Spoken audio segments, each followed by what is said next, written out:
First, we just want to say thank you. Thank you for spending some time with us today. Thank you for sharing your expertise with us. And it means a lot to us to have people from all over the world. We are planning on having a lot of fun. Let's stay open, stay curious. When we said at the very beginning, I don't know if everyone heard this, there's going to be some theoretical stuff, and then we're going to get into some movement. As we're doing some movement, because it's not a full class, we're not doing like a workout, but we're trying to use some of the skills that we're going to learn to manipulate movement, to add more creativity there. Be mindful of your own body. You know that. Everyone's a teacher here. So there's nothing to prove. Take care of yourself as we go. And if you just want to watch and you don't want to do the movements, absolutely fine. There's no pressure. We're not gonna yell at you or scream at you or you have to do it that way. No, it's just do what you want to do. Do what you want to do. We are going to keep muted because it is a really large group, and so later we will be having a Q&A. We'll just put those questions in the chat, and then we'll get to them there. And then if we don't finish all of them, so we don't take up too much of your time tonight, if we don't finish them there, then we will be doing either a live or some emails. We'll make sure that everyone gets their questions answered, and you are always welcome to send us an email. We're available a lot. All the time, I feel like. If we don't answer straight away, maybe it takes a day or two, but you will definitely get an answer. So maybe actually let's start. We're going to do some information stuff. So let's go into a bit of the whys and the reasons we think that creativity in movement is so incredibly important for us as teachers and also for your clients. You ready? Yes. All right. Let's go like this. First we have to... And we're going to go down. Yeah. Help me. You want to share the screen first? Yeah. Yes. So Let's much do technology. some technology here. Technology, friends. There we go. And here we go. And share. Perfect. Ha! All right. Everyone can see my screen. Give me a thumbs up. Yes. Yes. All right. Thank you. All right. So we're going to be moving in a minute, so just hold on tight. We're going to go into a little bit of the reasons and the whys and the science behind what we think is really important for creativity. So let's jump in. Being able to create movement helps you reduce teaching burnout. It increases community accessibility, and it keeps you and your client inspired. By approaching movement with curiosity, we create the potential for training and powerful learning. So today, we're going to learn a few of our favorite movement creativity tools that we use in our teaching practice. And you're welcome to take whatever you want and see if it works for you. But first off, who are we? I want to say that Chris is more than just the crazy guy with the crazy socks on Instagram. Chris, do you want to say a little bit of your bio? That's true. Yeah. Hannah, I'm trying to introduce me already. My name is Christian, or in German, and my name gets pronounced as Christian, or you just can call me Chris. That's also fine. I had the chance to dance internationally, and also had the chance also to work with the most famous choreographers, and now I'm retired and I'm a Pilates teacher. I also taught international workshops, and recently I wrote an article about Pilates as cross-training. I mean, unfortunately the article is in German, but maybe we're working on a translation on that too. So, and now I'm working for Hannah at the studio. So my name is Hannah, and obviously we're married. So we met dancing, and the rest is history. So I have a BFA and a graduate diploma in dance. I've danced and taught and choreographed internationally for the last two decades. I'm the owner of Performance Fit Pilates, which is located in Nuremberg, Germany.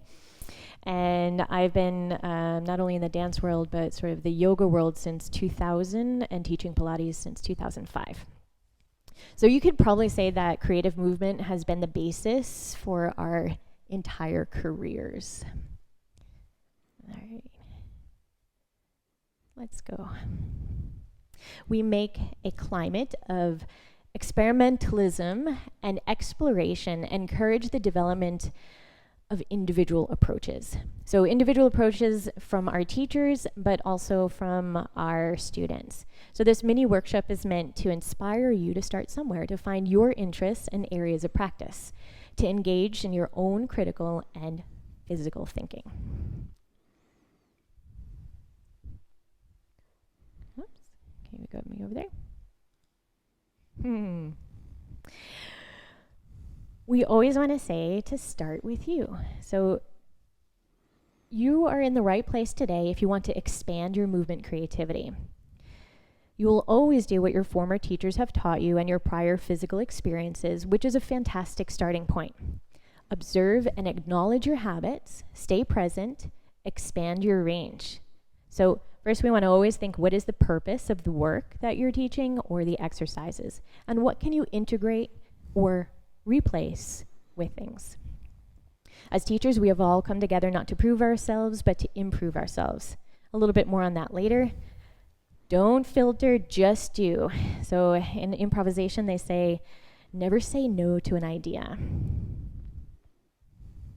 So what is movement creativity in teaching for us? We have what we think are 3 forms that we'll work through. So we have an adaptation. This is the process of changing movement to fit a person, a purpose, or a situation better.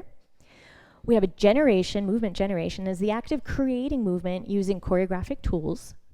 And variations, so we're using the foundational movements or exercises and slightly changing them to make them easier or harder. So everyone has already had some experience with improvisation and adaptations. Daily, we're always responding to our environments and create new patterns, whether it's averting traffic jam, or you're walking on a slippery floor, even when you accommodate an injury, or social distancing, or learning virtually. All of that, we're creating different movement patterns in our body. We as humans modify and adjust because it's essential to our human experience. And when we elevate that in our education, our teaching, we work on those tools, we make this process visible. We are participating in creating in our unique teaching methods. So why do it? Well, it engages our intellect. Developing our movement vocabulary helps us identify, recognize, and discuss movement more efficiently and precisely. We can use it to motivate students in self-direction. It improves our ability to give and follow directions. It fosters our own critical thinking and analytical skills through observation and discussion. And it improves our understanding of the principles, processes, and structures of the method you already teach. What are the brain benefits? Well, creativity fuels curiosity and engagement. So we're actively looking for solutions, right? So it increases the focus of your student when you're changing or you're being creative in there. And it helps you elaborate on material so that people can extract the key ideas from the material and organize them in a new mental model. They connect the new material to the prior knowledge. The second benefit, novelty gives us a hit of dopamine. We love dopamine. Dopamine is our achievement hormone. So it's not that we have achieved it and then we get the hormone. It's the act of trying to do something new. So higher the dopamine levels in your body, the higher alertness, focus, creativity, and long-term memory and concentration. Skill is acquired through interleaved and varied practice rather than massed practice. So we want to change things up. It's better for the skills that your students are learning. And the fourth benefit right here is the error feedback. So this means that by creating new but surmountable challenges, so things that we can overcome, we engage in neuroplasticity. So this is our brain's ability to change. So neuroplasticity is also known as brain plasticity. It's the ability of the neural networks in the brain to change through growth and reorganization. Look at that guy up there. That's you, Chris. A long time ago. Yeah. So muscles, of course, I had to put a muscle picture of Chris up there. We do need consistency. So I'm not saying in this workshop today that we need to change everything that's out there. We need consistent training for our clients. But Our bodies and our brains are designed to adapt and handle new training stimuli. So when we're creating variations, we overcome adaptive resistance. So when you've done an exercise for a long period of time, your body no longer responds to it in the same way. So by varying the exercise selection, you provide a novel stimulus, and this can enhance the muscular adaptations. If you rotate through exercises and activities, your injury risk will decrease as the overuse injuries decline. And we do this systematically and consistently, or at least we do in our training, to increase the stimulus on the body to keep it adapting through progressive overload. So by creating variations and changing exercises in the routine, you can make new stimulus, which creates more progress and performance over time. So, not to say, this is important, we still like tradition. We like tradition a lot, but just to be clear, we're not interested in destroying the original method, whether it be Pilates or it's yoga. We understand the roots of those, and even ballet. We understand the roots of where we're coming from, but we would like to analyze and understand so we could go even deeper. So if we re-examine what that movement is, we could get closer to what the ultimate goal is. So we approach our movement methods with eyes of curiosity and openness, and we're more open to the endless variations of movement in the human body. We can more easily be ready to adapt movement for the person we teach because, of course, every body is unique, and those shapes might look different with different body types, different movement types. By working on our creativity, we can break down activities to foundational blocks or make them more challenging by adding variations. We'll see how to do that in a moment. And we motivate our people by engaging their brains and keeping training interesting using novelty. We challenge ourselves to invest more deeply into our movement practice. This is important as teachers. We don't want to be burned out. So the more you can get creative in your own practice, that'll help the longevity of your teaching. And of course, by understanding movement more deeply, we can quickly identify when difficulties arise for our students, and then we can help them either with a different variation or by our feedback. So it's almost time to experience your own creativity in movement. We're going to ask you to trust with the skills you have and the knowledge in your own body, and we're going to give you a few tools to do that. We are going to take a look. Oops. Right, so we're going to take a look at the 100. There's so many Pilates teachers here. Sorry. So this is iconic Pilates exercise. I know we do have other teachers, not just Pilates teachers. So we are going to break it down here in a moment. And the Pilates, so the 100 is unique to the Pilates method, and that's is why we chose it. While we may find some of these other shapes, like teaser, of, let's say it like this. The shape of the 100 is really, the whole movement of the 100 is really unique to the Pilates exercise world. There's other exercises in Pilates, like the teaser, which could also be boat pose, for example, in yoga. But this one is really unique, so that's why we decided to do it. As we go through this, remember to honor your body and where you're at today, because this is a discovery process. We want to just stay curious. All right. So for those of you that don't know, this is sort of what the 100 looks like.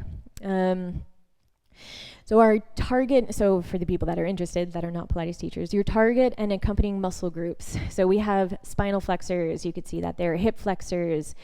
We have the anterior spinal stabilizers, hip adductors, knee extensors, ankle plantar flexors. We have shoulder extensors, shoulder flexors, elbow extensors. There's a lot of things going on with this exercise. So now, this is where it starts to get fun. We ready? Whoops. There we go. We are going to start some moving. Yay! Ready? Then I not, think you guys not we are going to start some movement. I'm going to start some movement. It's so true. Okay, I don't know if anyone has been following. I just had a hip replacement 8 weeks ago, so I'm not going to be, I'm feeling great, but I'm not going to be doing any of the movement. I'm just going to help us get through the movement today. You're more than welcome to do, again, whatever you feel is right for your body. So let us go through what the 100 is. Where you saw what it is. We're going to do it once, just once, and then we're going to start to play with it. Okay, so let's break it down to our functional stuff. You're more than welcome to join us or join me doing the exercise, but you don't have to. Oh, that's so nice of you. No, you can also watch, because some people are like out of the blue, like maybe they had already a hard class Maybe you've or a already couple done of the 100. classes, and That's then right into the 100. This is like the Return to Life program from Joseph Pilates. The first exercise from the 35 exercises, the 100. Yeah. So I'm gonna present my left side today. Chris, are you sad that I make you work so hard? No, it's okay. I've done the 100 already today, and I can do it a second time. Okay, let's break this down just a little bit for the people that have never done this exercise. So we're going to go first from the foundational level of this. Am I in the way right there? Let me take that out of the way. Good. There we go. So you're going to be lying on your back, and we'll start with your feet on the floor, legs are bent. And let's say we'll start with the head down, just where it is. Start to lightly engage your belly muscles by gently pulling them in. You're going to raise your arms just a few centimeters from your floor, and I'd like you to just gently pump your arms up and down. Okay, so this is the movement that we're going to be looking at, the isolation of the movement a little bit later. Great. So this is now where we would start the breathing, because it's basically a breathing exercise. So take a pause for a second. You would exhale all the air to start, and then we start pumping the arms, and we would inhale for 5. Let's try that, Chris. Exhale all the air. Inhale for 5, 2, 3, 4, 5. Exhale, 2, 3, 4, 5. Inhale, 2, 3, 4, 5. Exhale, 2, 3, 4. And everyone can take a pause right now. Let's add on. So if your neck is feeling fine, you're going to lift your chest. You're going to go for your maximum right there. And let's just do a couple of these pumps again. You're going to pump 2, 3, 4, 5, and breathe 2, 3, 4, 5, 10, 9, 8, 7, 6, 4, 3, 2, 1. Fantastic. Bring your head back down. All right, next level, working from our foundation, is both legs are up in a tabletop position. So those legs will stay right there. If it feels fine, you're going to lift your head and your chest. Get all the air out and start the pump. Inhale. Exhale.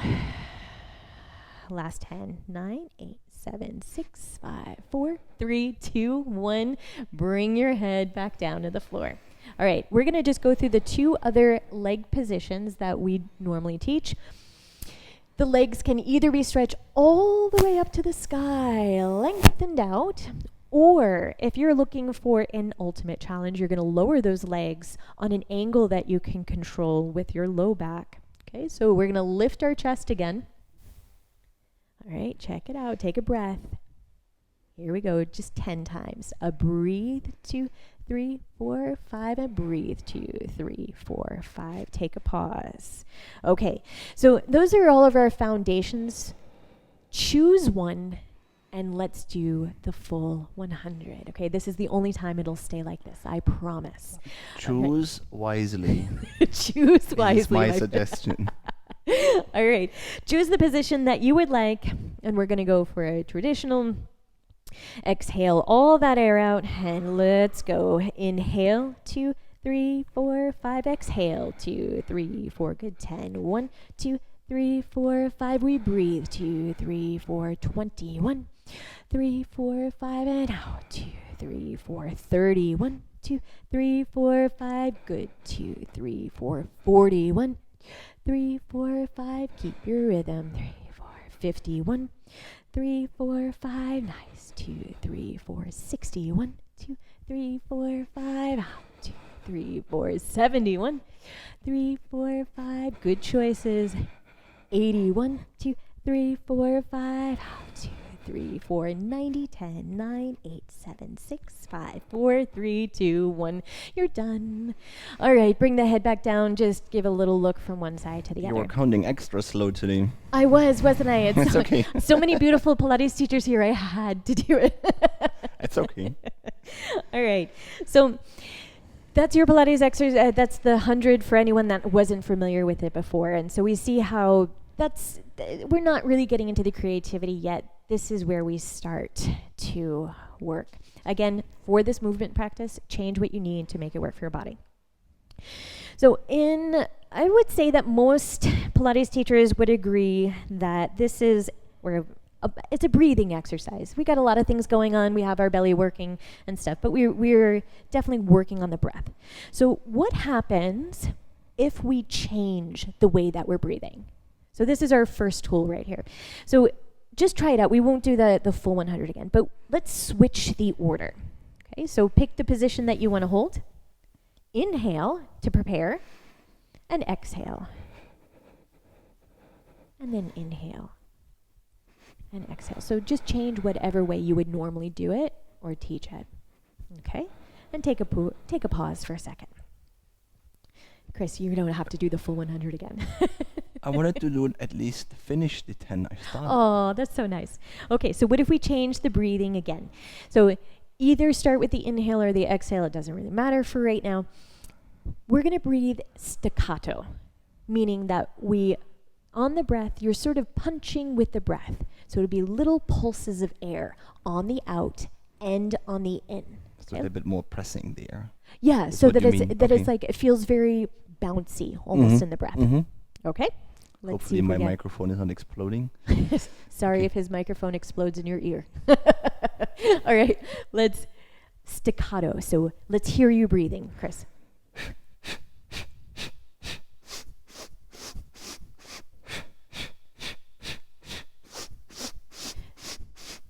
Good, Okay. and take a Like pause. that? Did you mean like that? Okay. Yeah. So see how that changes it just a little bit, right? Now, what if because that's still in the sort of traditional area, what if we now smooth it out? Make it as smooth and silent as possible, but still keep the energy in the arms. Let's see if we could try that. So you're trying it out at home or you're just watching Chris's beautiful. Good. So we're just working the breath. It's actually more difficult, Could be. I find. Now take a pause. All right. So what if now you change between the two? So you maybe do staccato. That was that, remember, punchy breath for 5. And then you do the other side, the other 5, smooth. So maybe you start with the punch and then smooth with the other 5. Try it out.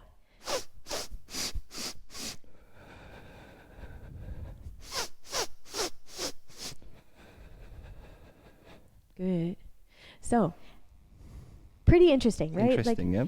And what we're doing is like there's no right or wrong. We're trying to overcome some of our brain patterns and just to shake it up a bit, right? You can also, and this is the last one that we'll do right here, you can change. I know this is sacrilegious in the Pilates world, but we could change instead of 5 and 5. Let's do 4 and 6. Oh, now I know. I see all the faces. I just saw jaws drop everywhere. So try that out. What would happen if you, for example, you inhaled for 4 and you exhaled for 6? Try it out for yourself. See what you think.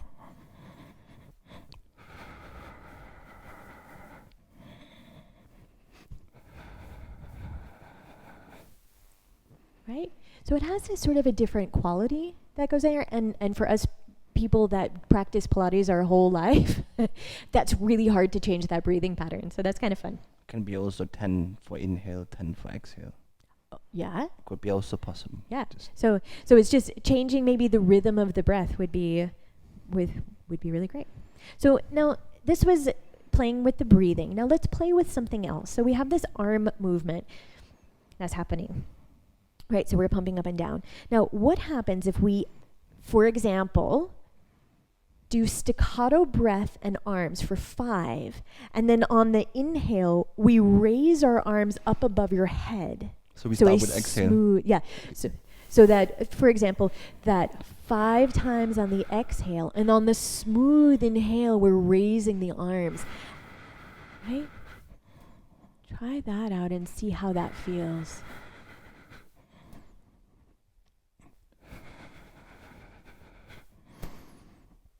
Well done.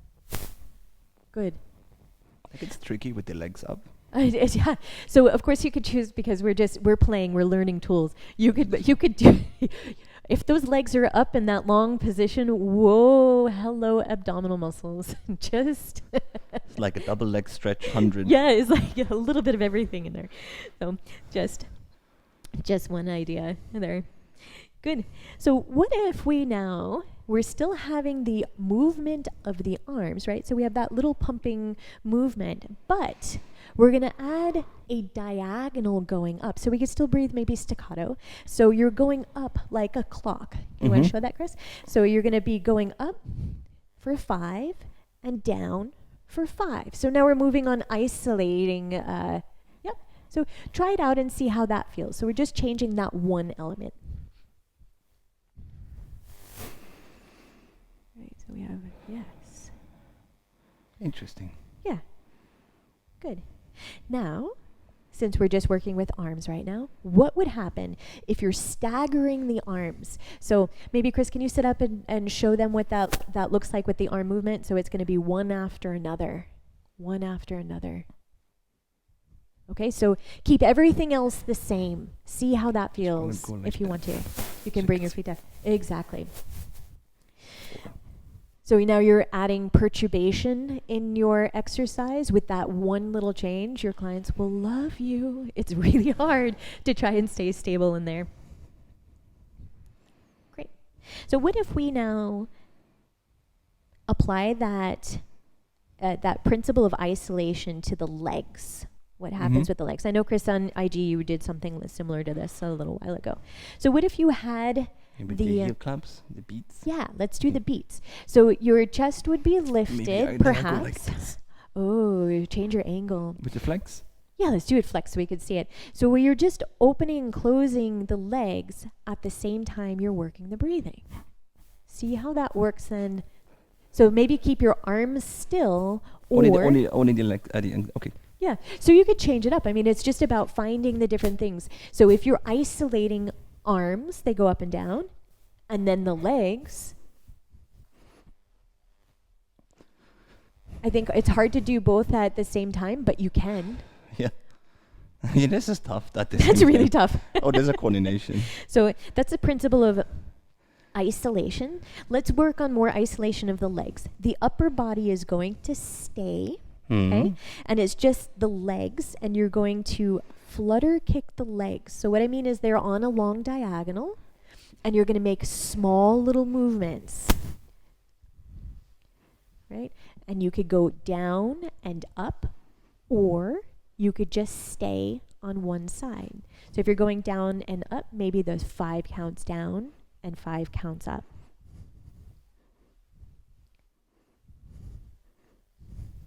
Great.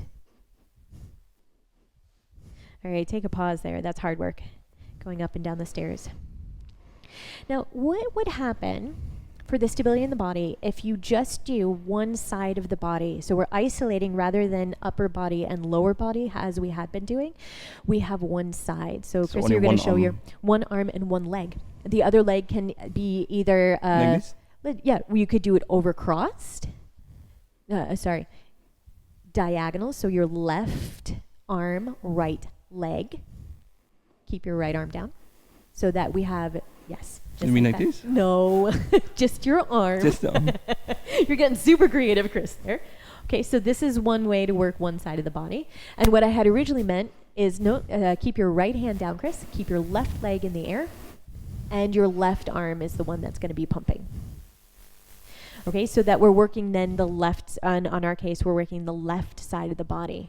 Notice how that sort of is changing, how that feeling is. And then you could perhaps change to the other side at some point. There's as we're creating different movement variations, you think, oh, well, it's kind of stupid. You never know what's going to be coming up in someone's body. Like this one would probably be better for my hip right now because I don't like to work on that hip.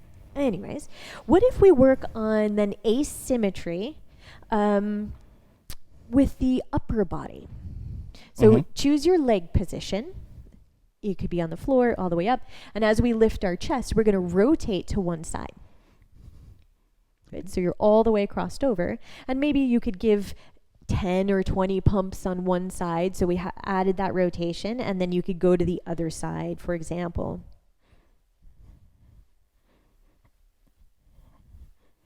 Good.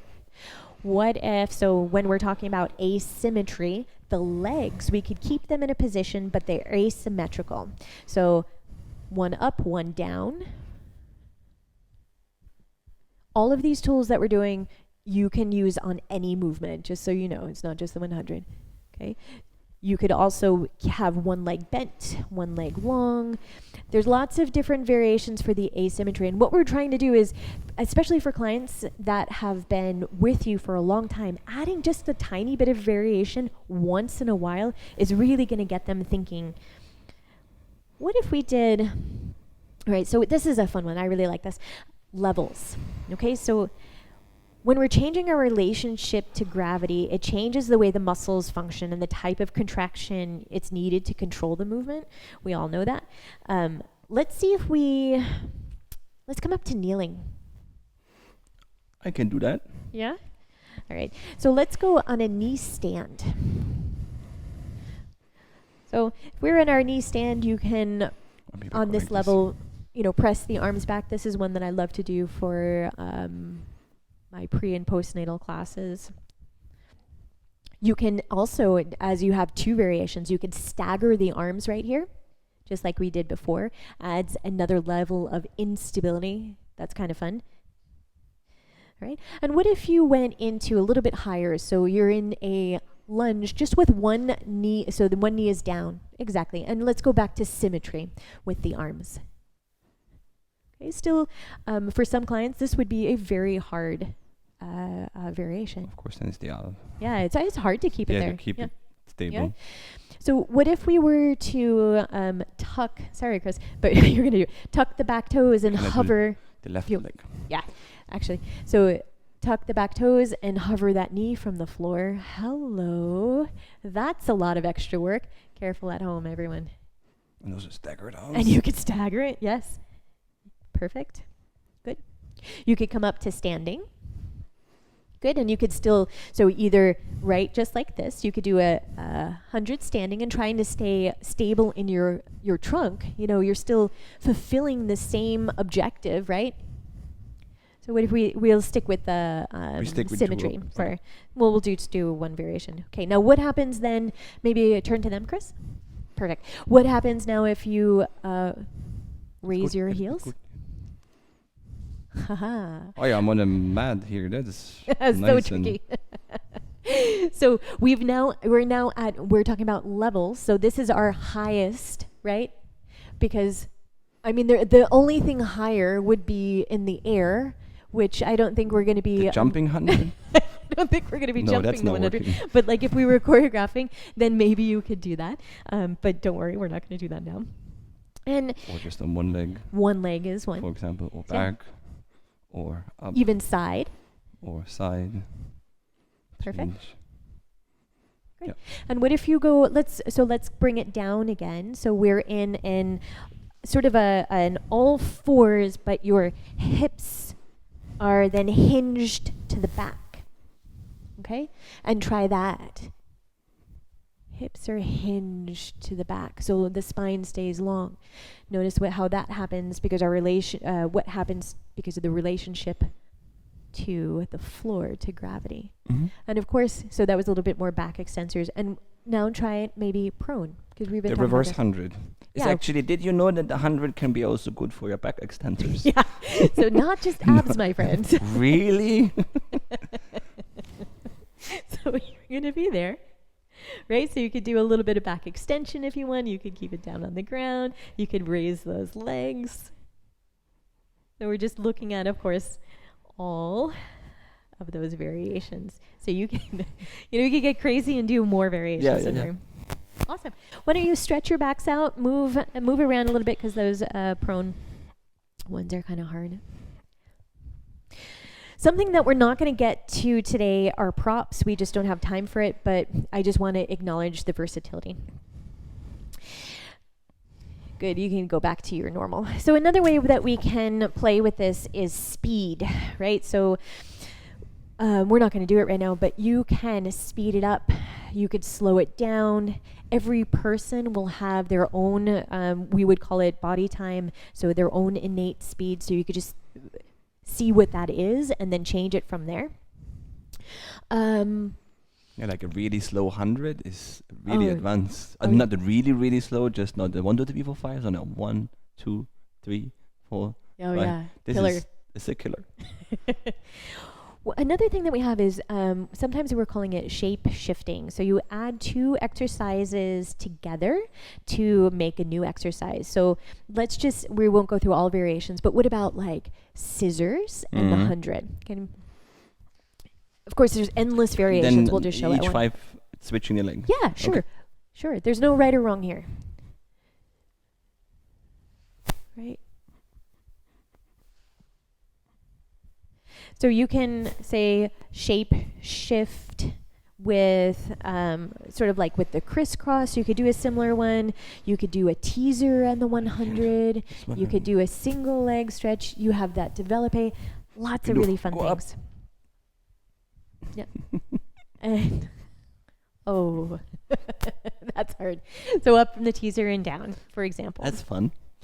You can use, as you're working through your creativity, you could also use transitions to be the exercise that you're working on so that becomes then something new. So for example, Chris, just be careful of your microphone. That if you were doing for example, a side lying series and and you had the double leg lift there up and down, and then you were to flip over in the same sort of movement, right? So the legs are lifted, and then you're going to bring your arms in front of you and lift your chest, and then go right into maybe 50 of the 100, and then you roll to the other side. So you transition into it. My favorite is the rolling like a ball 100. Rolling like a ball 100, that's exactly it. So let's give a couple more little ones. So tools that you can use. Another one to help your clients would be to use your imagination. So you're going to create you're already using your imagination, but you create a scene for them that is unusual so that they have to think totally outside of the box. So Chris was laughing at me because he didn't like this one, but I like it. So we're going to do it. Sorry. You know how these otters, do you know an otter? And they're lying in the water and they're like, oh, so super cute. And they have their hands and they're working on their belly. Okay. So you could imagine that floating feeling, for example. You're not convinced, Chris. Yeah. You like it. Yeah, but let's try it. I mean, then try it. Like on the belly. So on your back. So like if you were just imagining yourself to be a cute little otter. Good. And you could stay there. You could do the full 100. You could even stretch your arms. But imagine yourself as if you're floating on your back in the water. And everything stays the same, perhaps, for the exercise, except you're a cute little otter in your mind, for example. Yeah. Yeah. Okay.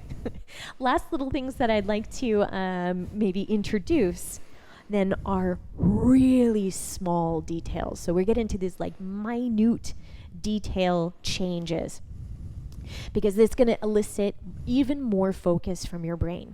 So, for example, everything stays the same in the 100, but you're going to flex your feet and then point your feet. So maybe 5 in a flex and then 5 in a point, right? Maybe one foot is going flex and the other one is point, and then change. Good. My hands want to move. I Flex know. too. You could even, if you'd like. It is brain work. Good food for your brain. If you have a really advanced group, or you just want to just make brain soup. Just a fun class. Yeah, exactly. You could go flex for 5, point for 5, then then change and change, flex and point, and then 1 foot flex, and then the other one Yeah, point. Joe is trying it out with the flex. It's tough. It's weird. It's a brain teaser. Total. What? brain. 100 is a teaser? No, it's a brain teaser. Okay, so let's add 2 more just for fun, because I think they're really wild. All right, the exercise stays the same except for the eyes. We close the eyes. No, you have to keep the eyes open, but you're going to look from the left to the right, and I'll tell you when to change, but everything else in the movement stays the same, and you're not going to move your head. It's just the eyes, okay? So you look left, look right, look left, look up, look down, look right, look left. Good, and take a pause. All right. So very, very tiny detail, pretty exciting. One more? Mm-hmm. Let's do one last one. One last one. Because overload here, variation. I know, it's just overload. variations. We're so excited. We love variations. Okay, so bring your hands up like this, Chris. This is the one you didn't want to do, but we're going to do it. Yeah, I'm not really a big fan of this one because my fingers are not so coordinated. But Sorry. You're going to bring in one finger, just on one hand. You go 1, and then the other, and then 3, 4, 5, 6, 7, 8, 9, 10, and then you open on that same side, and you open them up. Oh, not too bad. Very nice, Chris. Good at home. Didn't know that. All right. So.